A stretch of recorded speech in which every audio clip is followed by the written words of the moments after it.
In late 1942, the sky above the Solomon Islands was a killing ground. The tropical sun beat down on shattered palm trees. The air shimmered with heat and smoke. And from a muddy strip of coral called Henderson Field, American pilots clawed into the air in stubby, battered F-4F Wildcats. They were fighting the Imperial Japanese Navy, and their enemy, the sleek, deadly Mitsubishi A6M0, was already the stuff of myth. The Zero could turn inside anything America had. It was fast, light, almost ghost-like in its maneuvers. Pilots called it invincible. And the Americans, flying slower, heavier machines, had learned the hard way what that meant. In their briefings, they were told one thing above all else: never turn with a Zero. Try to dive away. Try to survive. The Wildcat they flew was not a glamorous machine. It was built for carrier decks, with manual landing gear that the pilot had to crank up like a window handle after takeoff. It climbed poorly and handled like a stubborn mule. But it was tough. The Wildcat could take punishment that would turn a Zero into shredded metal. Its armor, its self-sealing fuel tanks, its thick skin, those were its only real advantages. In almost every other respect, it was outclassed. Guadalcanal was the place where that disadvantage was tested every single day. The Marines had seized the island in August 1942, building an airfield that became the lifeline for the campaign. But Japanese bombers and Zeros struck it daily. The pilots of the Cactus Air Force, as they were called, flew from dawn until dusk, outnumbered and underfed, sleeping in foxholes by night, swatting mosquitoes, fixing their planes with scavenged parts and duct tape. Into this chaos came Joe Foss, a man who by all rights shouldn't have been there at all. He was 27, practically middle-aged by fighter pilot standards. He wasn't a hotshot academy graduate. He was a farm boy from South Dakota who had grown up driving tractors and hunting jackrabbits in the plains. His hands were calloused, his voice plain, his manner quiet. And yet, he was about to change the course of the air war in the Pacific. Foss's story began far from the tropics, on a small farm near Sioux Falls, where the winters were brutal and the skies endless. As a boy, he watched barnstormers fly over the fields and dreamed of one day joining them.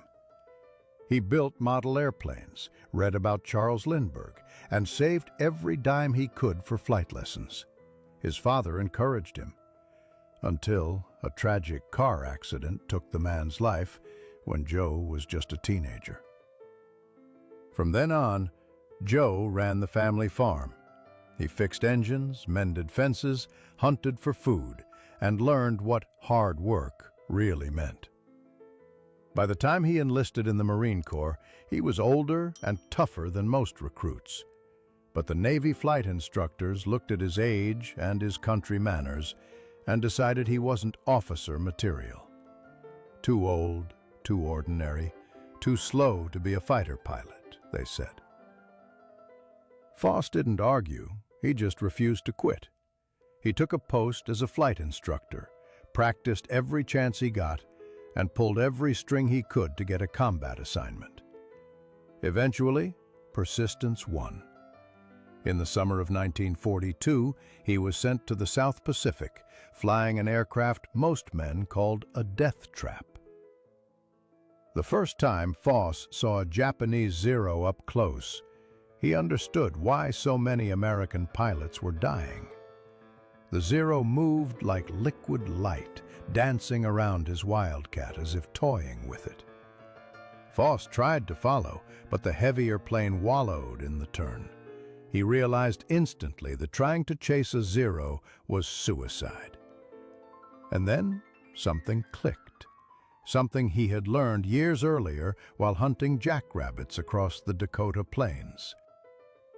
When you shoot at a rabbit running full tilt across the field, you don't aim at it. You aim ahead of it, where it's going to be. Otherwise, you'll never hit it. The same rule, he realized, applied to zeros. Instead of chasing them, you had to predict them. You had to lead your fire, catch them in motion, strike at the one instant when they crossed your sights. That discovery became his secret weapon. While other pilots tried to outturn their enemies, Foss flew differently. He would dive, brake hard, and fire not where the zero was, but where it would be. It was a farmer's instinct turned into aerial science.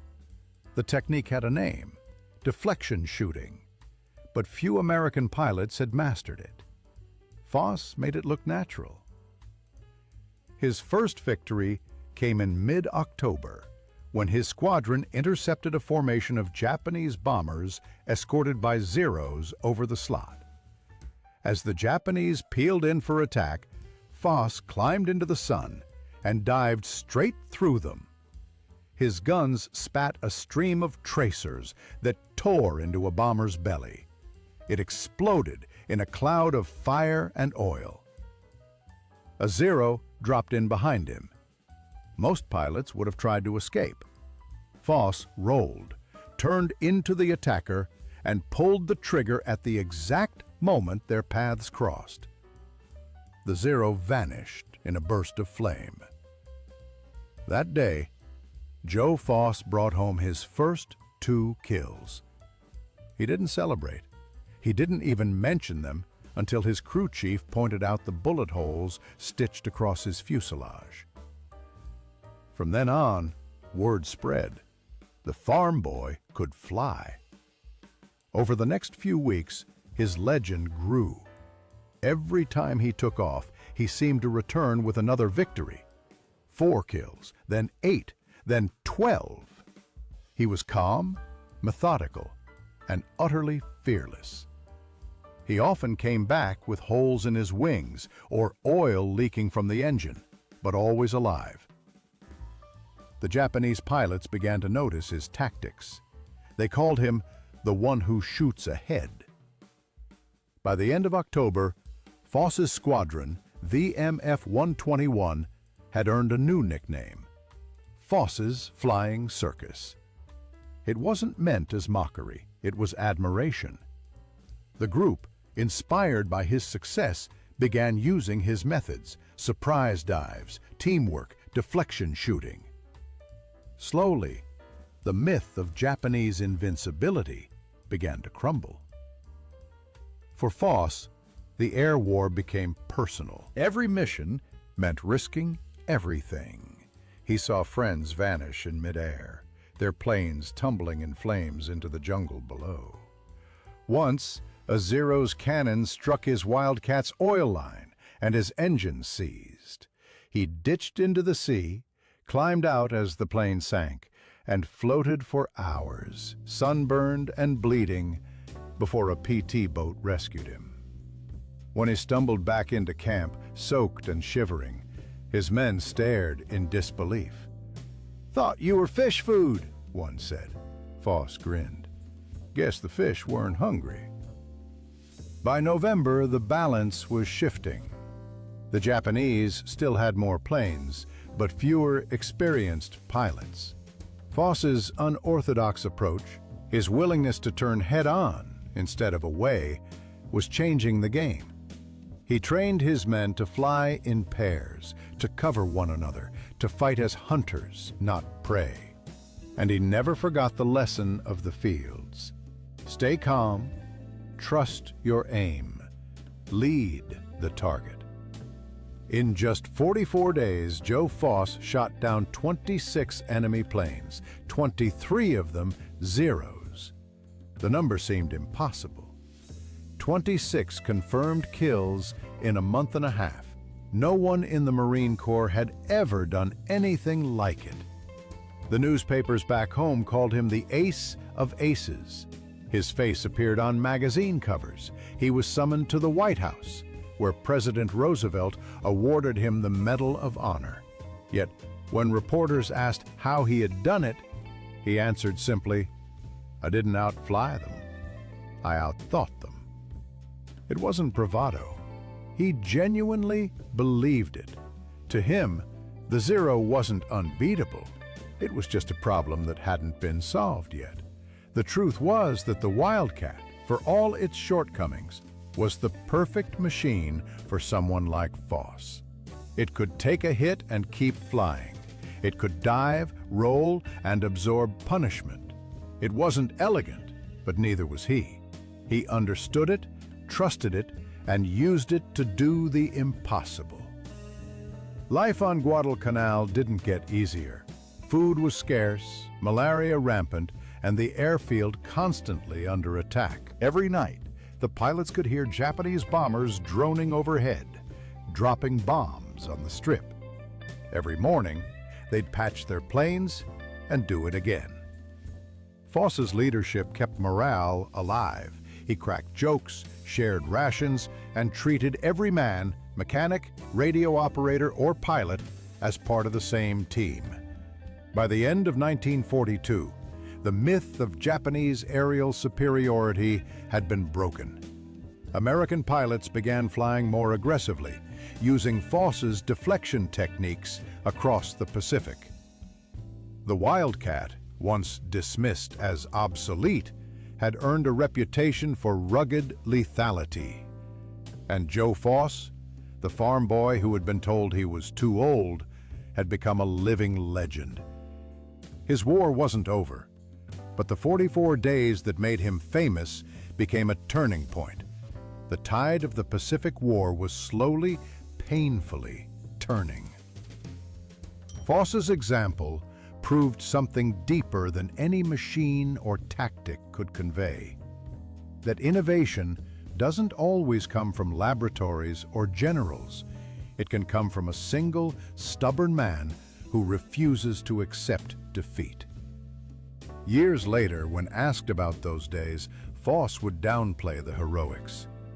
He spoke of the men who didn't come home, of the smell of burned oil and the hum of mosquitoes, of the moment between life and death when the world went utterly silent. He never forgot that every victory was paid for in blood. But he also remembered the feeling of freedom, the sense that up there, above the jungle and the ocean, everything depended on instinct and nerve. The war made him famous, but it was his humility that kept him human. He returned home, married, built a life, and rarely talked about himself. The Medal of Honor hung quietly on a wall. To the end, he remained the same man he'd been before the war, a South Dakota farm boy who believed that if something needed doing, you did it, no matter how many people told you it couldn't be done. And that, more than any number of kills or medals, is what made Joe Foss unforgettable. His victory wasn't just in the sky. It was in the way he proved that ordinary men, given the chance, can do extraordinary things. Joe Foss didn't just fight a war, he rewrote its rules. Joe Foss was born in 1915 in a small farmhouse near Sioux Falls, South Dakota, a place where winters froze the earth solid and summers stretched out in waves of golden wheat. The Foss family wasn't wealthy, but they were steady, practical people. They lived by work, faith, and weather. The rhythm of the land dictated everything. Up before dawn, chores before breakfast, and no such thing as an idle day. From the moment he could walk, Joe was part of that rhythm. He helped milk cows, fix fences, and drive tractors long before he was old enough to drive a car. Yet, even as a boy, his eyes were always on the sky. He loved machines, the snarl of engines, the smell of oil, the hum of something alive but made by human hands. In 1927, when he was 12, everything changed. One crisp October day, news spread through town that Charles Lindbergh was flying across the country. Lindbergh, the first man to cross the Atlantic alone, became an instant hero in every farmhouse and schoolroom in America. Joe Foss stood in the yard that night, looking up at the stars, and decided that he was going to fly too. Not just ride in a plane, fly one. That dream grew quietly, almost secretly. His father, a hard-working man who trusted what he could see and touch, thought flying was fine for other people, but not for farmers with mouths to feed. Still, he never discouraged Joe. He just said, "If you can figure out how to pay for it, son, you go right ahead." Joe figured it out. He took every odd job he could find, saved every nickel, and by the time he finished high school, he'd scraped together enough to pay for his first flight lesson. The moment the little plane lifted off the dusty strip outside Sioux Falls, Foss was hooked. He said later that it felt like a door opening, a door he never wanted to close again. Then, life intervened. When Joe was in his late teens, tragedy struck. His father was killed in a traffic accident on the road home from town. Overnight, Joe became the man of the family. The dream of flying faded into the background as he took charge of the farm, looked after his mother, and made sure the bills got paid. The Great Depression hit soon after, and in South Dakota, that meant dust, debt, and hard choices. But dreams are stubborn things. Even in the worst years, Foss couldn't stop thinking about airplanes. On Sundays, he'd drive to the local airfield just to watch the mail planes land. Sometimes he'd talk to the pilots, asking questions, studying how they worked the controls, how they talked about the sky, as if it were something you could learn to read. By 1939, the world was changing fast. War clouds were gathering in Europe, and America's military, still small and underfunded, began expanding its pilot training programs. Joe Foss saw his chance. He sold some cattle, borrowed a bit of money, and enrolled at the University of South Dakota, where a civilian pilot training program was just starting up. He was 24 years old, older than most students, and older than many of the instructors. He earned his private pilot's license in less than a year, ranking near the top of his class. His instructors described him as calm, deliberate, and deadly accurate with a gun. He wasn't flashy, he didn't show off, but he could fly by instinct, a skill that would later save his life more times than he could count. In 1940, with war spreading across Europe and Asia, the U.S. Marine Corps began recruiting pilots. Foss applied immediately. He passed every test, scored well in gunnery and navigation, and walked into the final interview confident he'd be accepted. But when the officer in charge looked at his file, he frowned. "You're 25?" he asked. Foss nodded. "Too old for fighters," the man said. "We're looking for younger men." That phrase, "too old," would follow Joe Foss like a shadow for years, but he didn't let it stop him. He accepted a posting as a flight instructor and observer flying slow utility aircraft. It wasn't glamorous, but it got him closer to the war that everyone knew was coming. Then came Pearl Harbor. On December 7, 1941, the Japanese attack on Hawaii jolted the nation awake. Within days, the U.S. was at war, and the call went out for every pilot who could fight. Foss didn't wait for orders. He marched into his commanding officer's office and asked for transfer to fighters. This time, no one called him too old. They needed men in the air and fast. He trained on the Grumman F-4F Wildcat, a plane that looked, as one pilot put it, like a bulldog with wings. It wasn't fast, but it was tough and straightforward, exactly the kind of machine Foss liked. He treated it the way he treated his old farm truck: learn its quirks, keep it running, and never ever quit on it. By the time his unit shipped out to the South Pacific in mid-1942, Foss was 27 years old, a Marine captain, and finally a fighter pilot. When he arrived at Guadalcanal that October, the situation was grim. The airfield was under constant attack. The jungle around it crawled with Japanese troops. The air smelled of gasoline and sweat, and the pilots who'd been there since August looked like ghosts, thin, exhausted, and haunted by the names of friends who hadn't come back. Foss didn't look like a hero when he landed. He wore a beat-up cap, chewed gum, and grinned as he met his crew chief. "Well, we got ourselves a farm boy," someone muttered. Nobody expected much, but Foss didn't care what they thought. He just wanted to fly. In his first week on the island, he flew 5 missions. He studied every Zero he saw, watching how they turned, how they attacked. He asked questions constantly. What altitude they appeared at, how long they could climb before losing power, what angles worked best in a dive. He was methodical, like a farmer studying weather patterns before harvest. And then, little by little, he began to fight back. His first kill came on October 13th. 2 days later, he had 3 more. He started leading formations, using simple but effective teamwork. 2 planes per target, always covering each other's blind spots, never chasing a Zero into its own trap. The younger pilots began following his lead.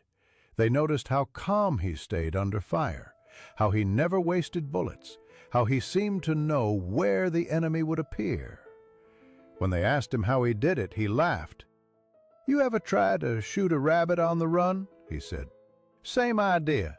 You lead it, not chase it." That farmer's analogy stuck. Soon, Foss was known as the jackrabbit shooter. His deflection shooting, leading the target instead of aiming directly, became his hallmark. He explained it in plain language. "Don't look at the plane," he told his men. "Look at where it's going to be when your bullets get there." It was simple advice, but revolutionary. Many pilots, trained by the book, were taught to center their sights on the target. Foss ignored that. He relied on gut feeling, muscle memory, and the rhythm he'd learned hunting in the fields back home. The tactic worked so well that other squadrons started copying it. Reports spread across the Pacific. "The Marine from South Dakota is racking up kills like no one else." Commanders wanted to know how. But there was no secret formula, just a man who thought differently. Off the battlefield, Foss was as unpretentious as ever. He cracked jokes, wrote letters home to his wife, played cards with the mechanics. The men adored him because he never pulled rank. When his plane was damaged, he helped patch it himself.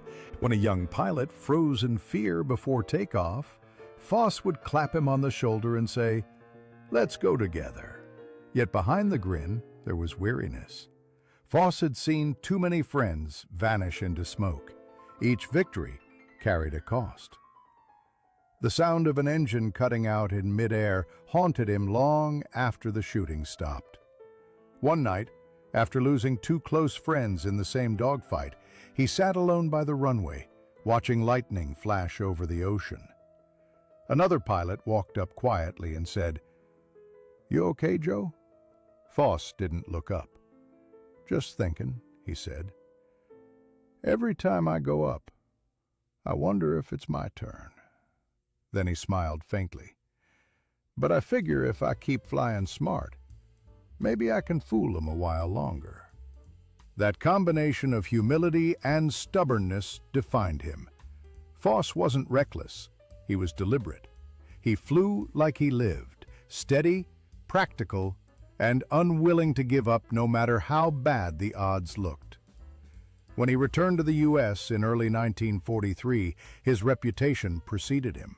He'd shot down 26 enemy planes in just 44 days. The newspapers called him the Ace of Aces, and the Marine Corps paraded him across the country to sell war bonds. But Foss never quite got used to the attention. Reporters expected swagger. He gave them Midwestern understatement. Asked how he'd beaten the supposedly unbeatable Zero, he said, "Well, they just made a few mistakes, and I didn't." In truth, what he'd done was far greater than he admitted.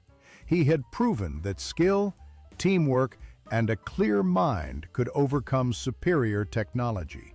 He'd given American pilots a fighting chance. His methods spread quickly through training schools, changing the way U.S. aviators approached combat. The idea of never turning with a Zero gave way to something new. Turn when you must, but think before you do. After his homecoming, Foss visited his mother in Sioux Falls. She met him at the station, tears in her eyes. Still the same farm woman who had watched him chase jackrabbits across the fields. When she saw the rows of medals on his chest, she said softly, "You always did like to aim ahead." He laughed. "Guess it paid off, Ma." But fame didn't change him. He still preferred black coffee, simple meals, and quiet days. He gave speeches reluctantly, always emphasizing the men who hadn't made it back. "They were the real heroes," he'd say. "I was just lucky." Luck, perhaps, but also something deeper. A farmer's sense of timing, a soldier's discipline, and a pilot's instinct. In every sense, Joe Foss was the product of his land and his upbringing. The same patience that grew crops on the plains had guided him through the chaos of war. The same eyes that had tracked rabbits across the fields had tracked Zeros across the Pacific sky. When historians later studied his combat records, they found something astonishing. Nearly every one of Foss's kills came from the first burst of gunfire. He almost never missed. That wasn't just luck. It was instinct honed by a lifetime of practical observation. He could see patterns others couldn't. He read the sky like a plowed field, every movement, every shift in light telling him what would happen next. By the time the war ended, Foss had become a symbol of American resilience. Not the glamorous movie star kind, but the quiet, hardworking kind that built barns and tilled soil and never asked for thanks. His story proved that greatness could come from anywhere, even from a farm halfway between the cornfields and the horizon. He once said, looking back on it all, "You don't have to be born special to do something special. You just have to keep showing up." And he did. In the skies over Guadalcanal, in the hearts of the men who followed him, and in the history books that would one day call him the Ace of Aces. Part 3. Deflection. How a jackrabbit trick became an air combat revolution. By the time Joe Foss had been on Guadalcanal for a few weeks, the myth of the Zero was practically carved into stone. American pilots called it a ghost, faster, lighter, able to twist in midair like a dragonfly. The Navy's official doctrine was short and fatalistic: never turn with a Zero. Yet, almost every day, young American aviators ignored that warning, chased the enemy through tight loops, and vanished in fireballs over the jungle. Foss watched it happen again and again. He was no philosopher, but he understood something that the theorists back in Washington didn't. You can't win by following someone else's rules. He started breaking them. Foss had grown up in the plains of South Dakota, where the horizon stretched wider than the sky itself. When you hunted jackrabbits out there, you learned the rhythm of movement, not with equations, but with instinct. The rabbit never ran straight. It darted, veered, doubled back. You couldn't chase it, you had to lead it.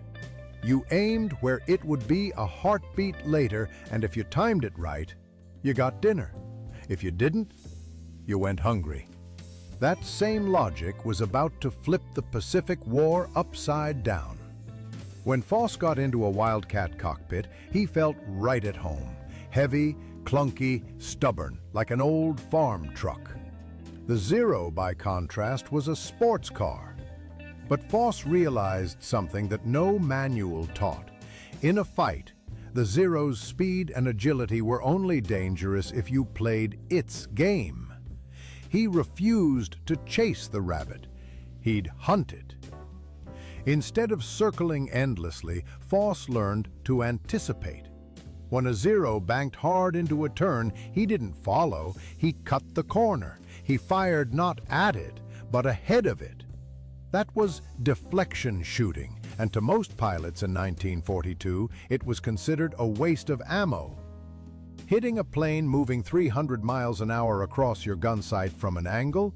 Impossible, unless you had a farm boy's understanding of timing and motion. Foss began experimenting during dogfights. Other pilots would see him pull strange, wide arcs in the sky, then suddenly rake a Zero with short, perfect bursts.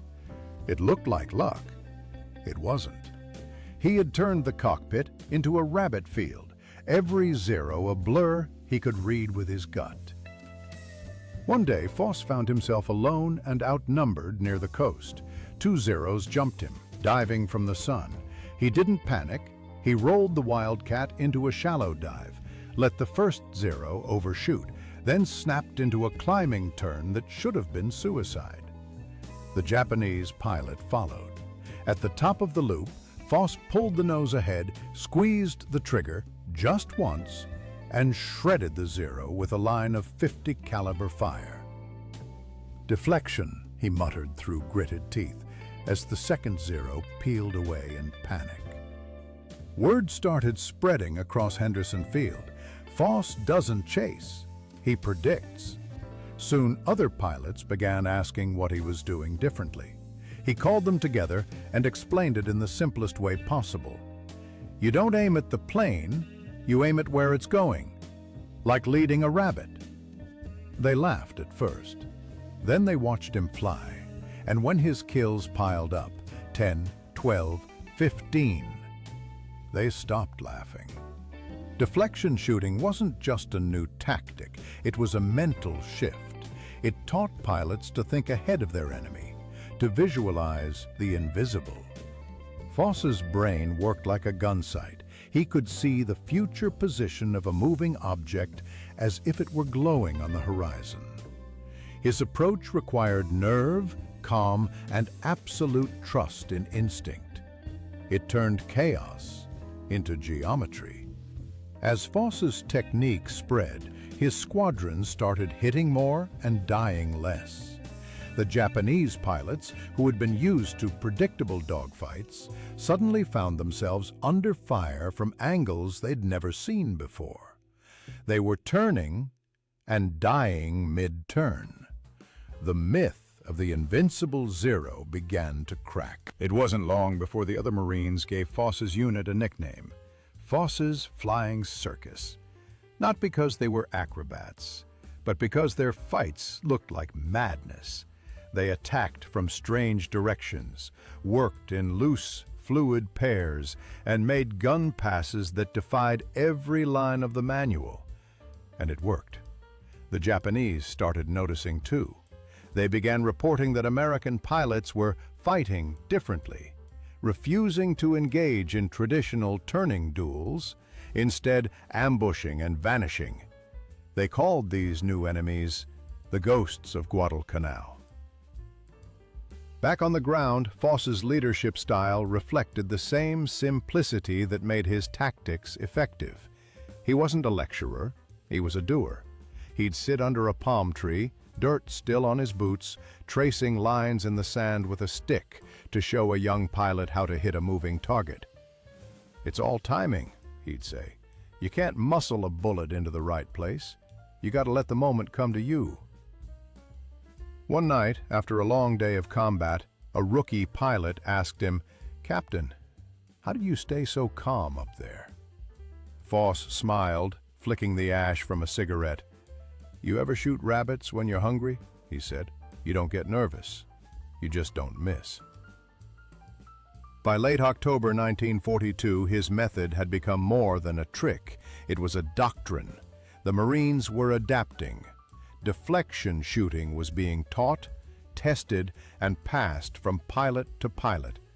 For the first time since Pearl Harbor, the Americans had something the Japanese didn't: unpredictability.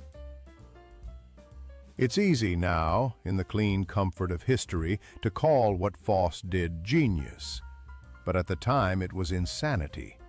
A farmer in a beat-up wildcat, defying every rule in the book and surviving through sheer intuition. Yet that crazy tactic, born from chasing jackrabbits on the prairie, was changing the very math of aerial combat. And soon, the whole world would see what that looked like when multiplied by fury, teamwork, and a pilot who refused to lose. Part 4. Foss's Flying Circus. The 44 Days That Made a Legend. By October 1942, Joe Foss had transformed from a quiet farm boy into the epicenter of a storm over Guadalcanal. The air was thick with smoke, salt, and the roar of engines. Japanese bombers came like relentless tides, escorted by Zeros that had once been thought invincible. Yet the Marines of VMF 121, now led by Foss, were no longer just survivors, they were hunters. They called themselves Foss's Flying Circus, though the nickname was half admiration, half disbelief. What they did in the next 44 days would become the stuff of legend. The first thing anyone noticed about Foss was his approach to combat. While other pilots chased the enemy, trying to match the Zero's turns and dives, Foss moved differently. He was patient, calm, and deliberate. He climbed to meet the Japanese formation from the sun, letting the enemy fly right into his line of fire. Then, in the briefest instant, he unleashed a short, deadly burst. By the time a Zero realized what had happened, it was already burning, spiraling down toward the jungle. His kill count grew with frightening speed. Day by day, mission by mission, the list of downed aircraft lengthened. 2, then 4, then 6. On some days, he returned from sorties with bullet holes crisscrossing the fuselage, oil streaking the canopy, and the unmistakable smell of cordite thick in the cockpit. He had learned to push the Wildcat to its limits, exploiting its ruggedness, its armor, and its surprising ability to absorb punishment that would have shredded a Zero. Foss's techniques spread through his squadron like wildfire. He drilled the pilots in the principles of deflection shooting: anticipate, lead the target, and strike only at the right moment. They learned to cover each other, to fight in pairs, and to attack from angles the Japanese didn't expect. In essence, he turned a collection of underdog pilots into a cohesive, almost lethal machine. The flying circus became a phrase whispered with respect, even fear, by the Japanese. The environment of Guadalcanal was brutal. Pilots slept in tents riddled with bullet holes, ate meals punctuated by mosquitoes and heat, and returned from missions to see wreckage scattered across the airstrip. Every day brought new casualties, yet Foss's squadron endured. His leadership style was grounded in practicality. He helped mechanics patch planes, reassured frightened pilots, and shared rations without fuss. He had a quiet authority, a mix of confidence and humility that inspired those around him. The 44-day stretch of combat in which Foss achieved his greatest feats was relentless. Some days he flew multiple sorties, each one a gamble with death. Every encounter tested his instincts, his precision, and his nerve. Yet even under fire, he maintained the clarity of mind that made his deflection shooting so effective. He could predict the path of an enemy fighter, align the wildcat perfectly, and fire at the exact moment the bullets would meet the target. Over and over, it worked. Foss's tally reached 26 confirmed kills during this period, 23 of them zeros. This feat was unprecedented in the Marine Corps. Pilots and commanders alike were stunned. Here was a man who, despite being older than most recruits and flying an aircraft considered obsolete, had rewritten the rules of engagement in the Pacific. The myth of the Zero's invincibility had been shattered. What made Foss extraordinary wasn't just the numbers. It was his approach to combat, his ability to combine instinct, observation, and sheer courage. He understood that aerial warfare wasn't just about speed or maneuverability. It was about anticipating movement, reading the enemy, and exploiting every possible advantage. His wildcat, heavy and ungainly, became an extension of his mind, responding with precision to every thought and adjustment. His successes had strategic implications. They boosted morale among American forces and forced the Japanese to reconsider their tactics. Commanders began to see that the Wildcat, when flown intelligently, could compete with and even overcome the Zero. Foss's methods influenced training programs across the Pacific.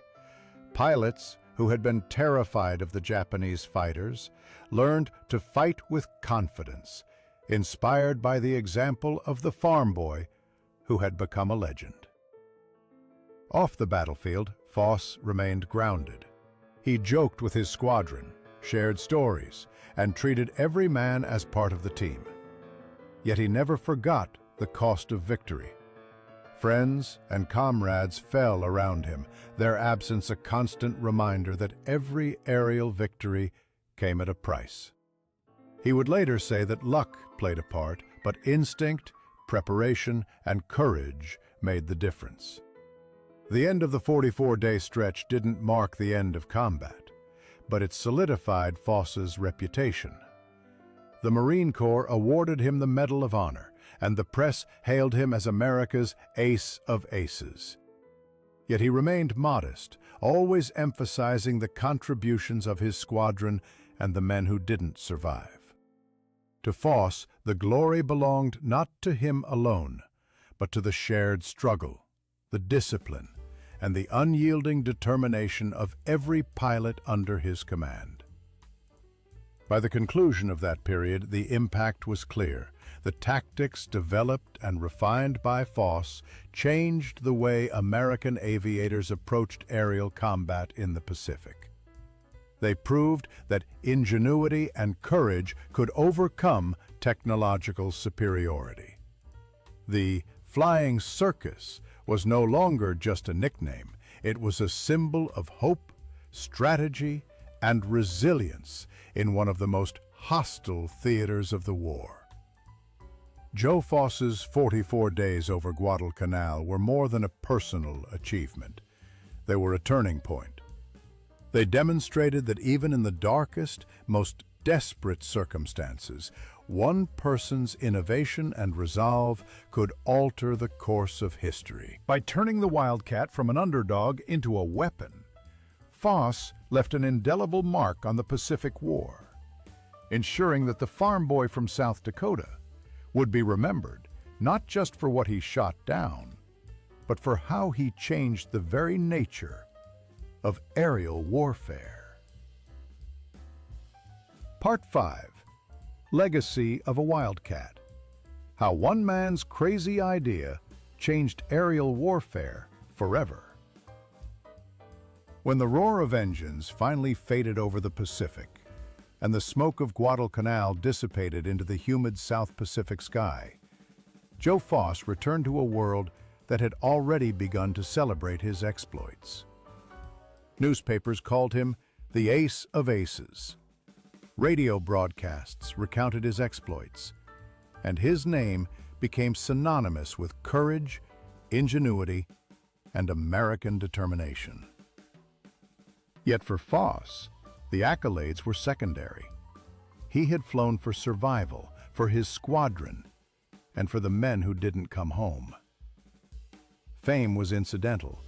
What mattered was that the method he had stumbled upon in the crucible of Guadalcanal had changed air combat forever. The heart of Foss's legacy lay not merely in his 26 confirmed kills or the damage inflicted upon the Japanese air forces.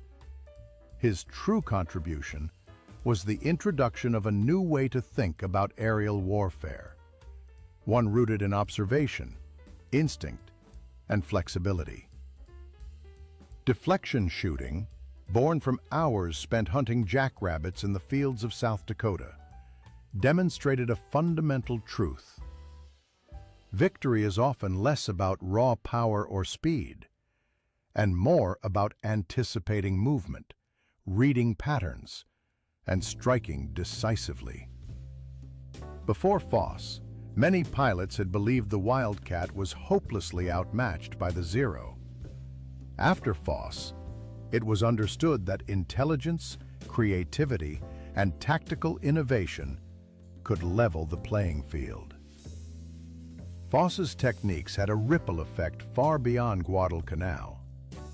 The Marine Corps quickly recognized the effectiveness of his tactics, incorporating them into official training programs. Young pilots were now taught to anticipate enemy movement, to employ ambush tactics, and to make the Wildcat a platform for skill rather than a machine of brute force.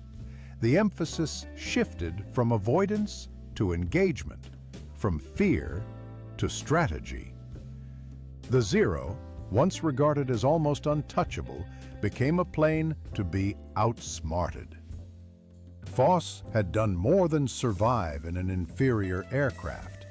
He had rewritten the rules of engagement. Yet his contributions went beyond methodology. Foss embodied leadership under extreme conditions. He led by example, never expecting his pilots to do what he wouldn't do himself. If a Wildcat was damaged, he helped mechanics patch it. If a young pilot froze at the sight of Japanese fighters, Foss offered steady reassurance. He never demanded glory, but offered confidence and calm, a rare commodity in a war zone where fear could be fatal. His squadron, nicknamed Foss's Flying Circus, was as much a reflection of his personality as it was a combat unit. Inventive, unpredictable, effective, and above all, cohesive. The psychological effect of Foss's victories was equally significant. In the early months of the Pacific Campaign, American pilots had suffered devastating losses. Morale was low, and the legend of the Zero's invincibility hung over every sortie like a dark cloud. Foss's victories, visible and undeniable, shattered that myth. Pilots saw that even the most fearsome enemy could be beaten with skill and innovation. Confidence spread through the Marine Corps like wildfire, and what had begun as a single man's intuition became a cornerstone of tactical doctrine. His success proved that sometimes the most revolutionary ideas come not from generals or engineers, but from practical experience on the front lines. Foss's own perspective on his achievements was remarkably humble. Asked why he had been so successful, he would often deflect praise, attributing his victories to luck, preparation, and teamwork. "I just didn't like losing," he said, smiling wryly. Yet, beneath that modesty lay an unwavering understanding of human psychology. Foss knew that a pilot's mind could be the most dangerous weapon in a fight, or the most crippling weakness. His calm demeanor under fire, his ability to make split-second calculations instinctively, and his patient approach to combat were lessons in mental discipline as much as in mechanics. In that sense, Foss's legacy is not limited to physical tactics. It is a study in the intersection of courage, observation, and human intuition. After the war, Joe Foss's life continued to reflect the values that had made him legendary. He remained active in the U.S. Marine Corps Reserve, rising to the rank of Major General, and later pursued a career in politics, serving as governor of South Dakota. He became a public advocate for veterans, a supporter of military training programs, and an outspoken figure in civic life. Foss carried the lessons of the cockpit into every endeavor: preparation, patience, and a respect for the limits and capabilities of both people and machines. His story inspired generations, demonstrating that heroism is as much about ingenuity and moral courage as it is about bravery in battle. His influence on aviation persisted long after the guns fell silent. Deflection shooting became a core element of aerial gunnery training, and the principles he refined, anticipation, precision, and psychological awareness, found their way into tactical thinking for decades. Modern pilots, whether flying jets or drones, still study the same fundamental concepts Foss pioneered. In essence, the wildcat farm boy of Guadalcanal had created a timeless doctrine. Foss's legend also endures in cultural memory.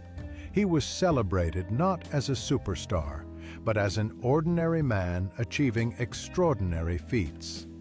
His life exemplified the American ideal of the underdog triumphing through grit and cleverness rather than privilege or superior technology. He showed that ingenuity, patience, and courage can overcome overwhelming odds.